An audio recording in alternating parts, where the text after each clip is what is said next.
Hello everyone, how's it going? Today I'm gonna make my first Riftbound video.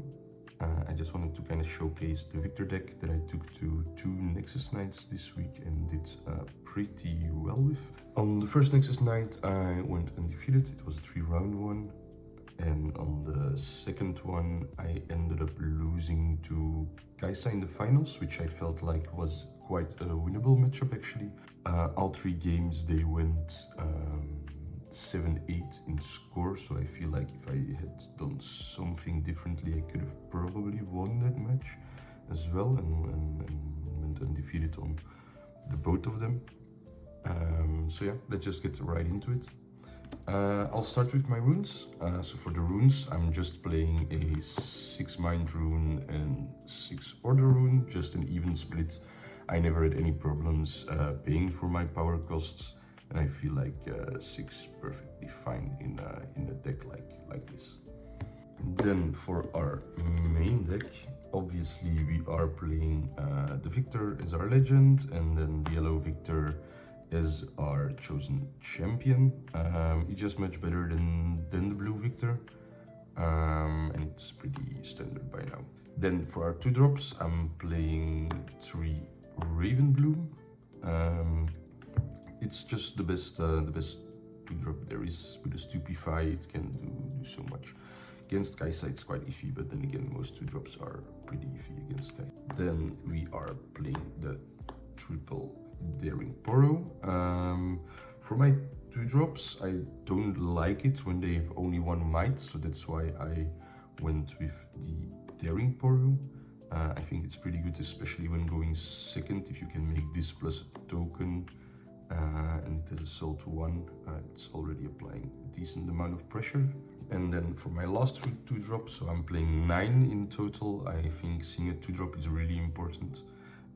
It's the Soaring Scout. So a lot of people are playing the Watchful Sentry, but I feel like my deck does pay quite a lot of power and I don't want to fall too much behind, so I can play things like my Watchers as soon as possible and close out games.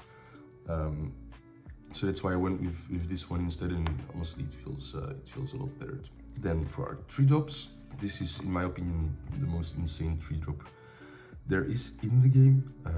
It's Legion, so and then you get just 2 recruit tokens, so you're basically playing 3 mana and a power for a 3 might unit and 2 tokens, which does apply a lot of pressure on the board, so that's really good. Then for our other 3-drop, I'm playing the Lecturing Yordle.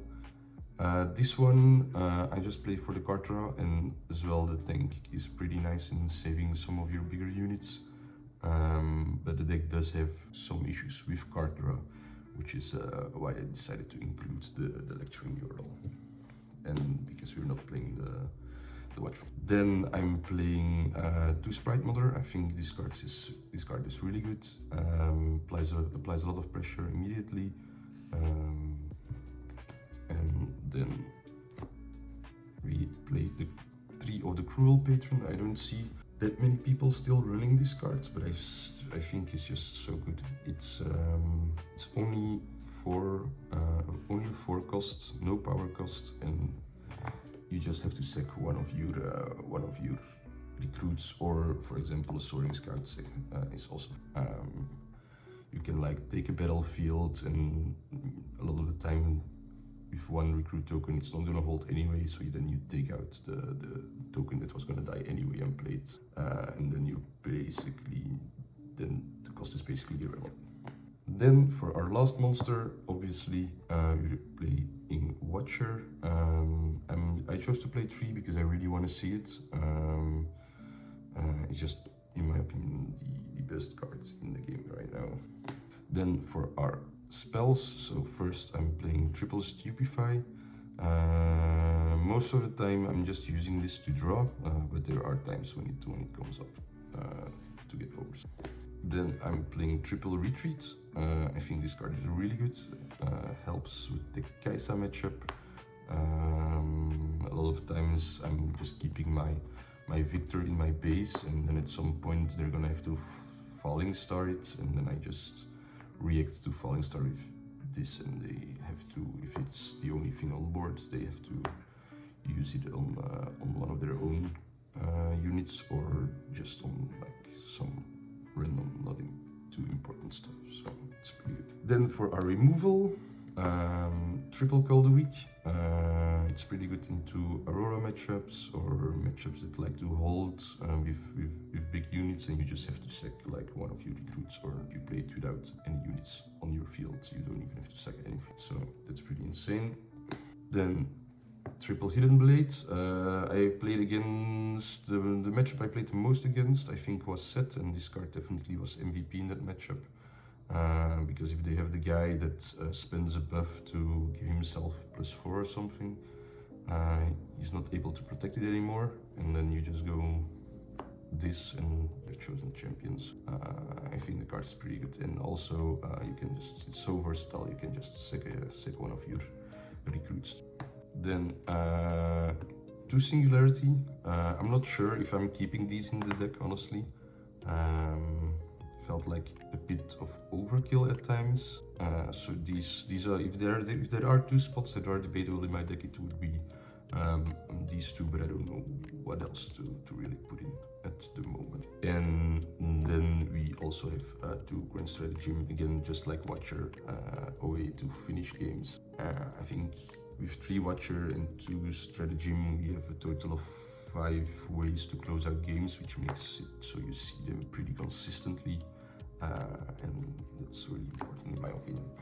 Then I'll go to my battlefields. So these are my three battlefields. So I've chosen Targon's Peak, Dreaming Tree, and Trifarian Warcamp. I think this is in every Viktor deck, just because you get more use out of it than your opponents do. So this one is pretty self-explanatory. Then the Dreaming Tree, like I said earlier, you do have some issues with card draw at times, and this kind of fixes that. It makes your Stupefies a draw 2. It makes your, what's its name again? Here it is, Hidden Blades. It makes it a draw 3. So it's pretty good. I usually start game 1 with this one, and then whatever game I need to win. So let's say I lose game 1, then I'll usually go game 2 Trifarian Warcamp. If I win game 1, I'll just go game 2 Targon's Peak. Targon's Peak is there, so my Hidden Blades, I can use more of my mana runes in my own turn, and then at the end of my turn I get to ready to runes again, and my Hidden Blades are alive, and I don't have to like hide them. I don't like hiding the Hidden Blades because it makes it pretty obvious that you have them. Sometimes you have to do it, but I'm not the biggest fan of that. Then for the sideboard, this was just kind of, yeah, I just picked some cards that I had, because obviously I don't have all the cards that I wanted, just like most people. So I decided to Mega Mech for the Kaisa matchup. Honestly, not super good, but I couldn't think of anything better, to be honest. And it did help in the one Kaisa that I played. It did apply a lot of pressure on the board. Then I'm also playing 2 Leonas. I think it's really good into those hold type of decks that really get there and get some big units on those battlefields. So any Aurora deck, Lee Sin as well, for example. It's an insane card. Then 1 Salvage, also for the Aurora matchups, or the Baited Hook matchups. I wanted to play 2 of these, but I could only find 1, so apparently I only have 1. But I would probably definitely cut a mech and put in another Salvage. Then for the last 3 cards, I'm playing Smokescreens. The reason I'm not maining them is because I feel like in a lot of matchups they're not particularly great in, because you're not getting like the max value that you could out of them. But again, decks like Auroras or any deck like Set, for example, they're really. So yeah, that was the deck. If you have any feedback, let me know, and I'll see you guys in the next video.